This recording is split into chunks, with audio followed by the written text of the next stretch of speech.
Hi, es ist immer wieder mal interessant und auch sehr informativ, zu den alten Großmeistern zurückzukehren, zu den Filmklassikern. Ich habe da eine ganz bestimmte Szene im Auge aus dem Hitchcock-Thriller Strangers on a Train, Der Fremde im Zug von 1951. Ganz kurz. Bruno ist ein Mörder, der seinen Mord vertuschen will, indem er das Feuerzeug eines anderen Mannes zum Tatort schmuggeln will. Er ist unter Zeitdruck, er muss das in einer ganz bestimmten Zeitspanne machen. Wir sind schon gespannt, schafft er das denn eigentlich? Und dann passiert auch noch etwas Unvorhergesehenes. Das Feuerzeug fällt ihm aus der Hand, fällt auf die Straße, in einen Straßengully. Und wir sagen, shit, das ist ja nun ein Wahnsinnspech. Hoffentlich schafft er es noch rechtzeitig. Schafft er was?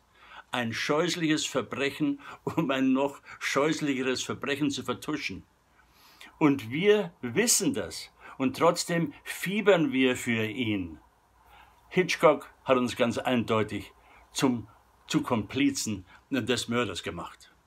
Und das führt uns, finde ich, direkt zu House of Cards. In 5 Staffeln haben wir die kriminellen und korrupten Machenschaft von Frank Underwood verfolgt. Er hat manipuliert und manövriert und gelogen, dass sich vermutlich die Säulen vor dem Weißen Haus gebogen haben. Aber er hat etwas Ungewöhnliches gemacht. In den Momenten von ganz besonders krassen Intrigen hat er sich zu uns gewandt, zu den Zuschauern, direkt in die Kamera gesprochen und hat uns in seine Intrigen eingeweiht. I look across at this crowd gathered today and I know that these are not my supporters. I'm looking at people who are waiting with a smile on their face for their turn.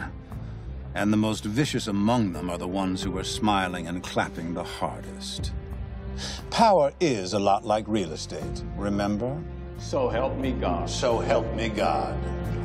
Ein Machtmensch wie er zieht uns ins Vertrauen?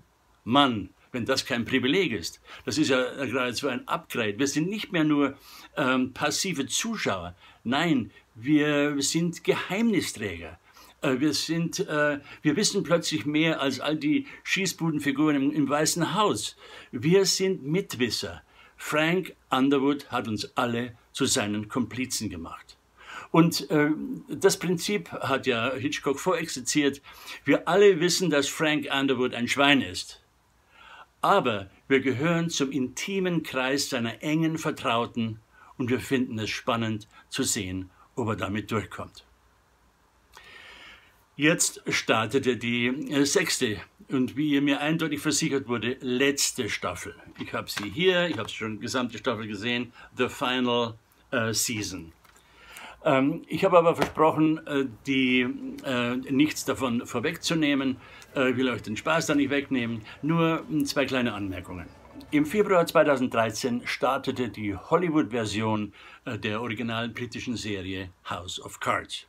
Der damalige Spielleiter Bo Williman prophezeite damals, Streaming is the future. Und er hatte recht.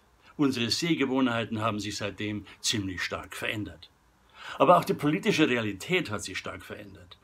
Manipulationen und Lügen im Weißen Haus sind keine Fiction mehr.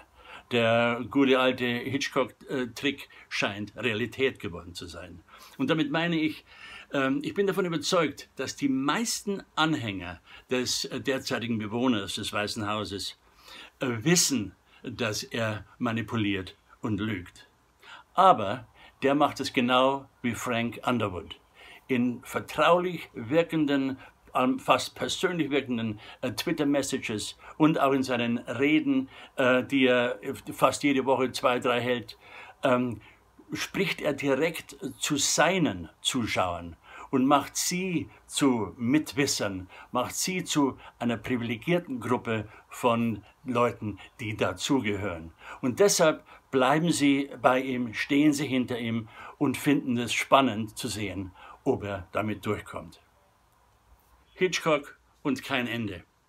Jetzt startete die 6. Staffel, wie gesagt, mit der mindestens genauso raffinierten, genauso cleveren Madame President Claire Underwood.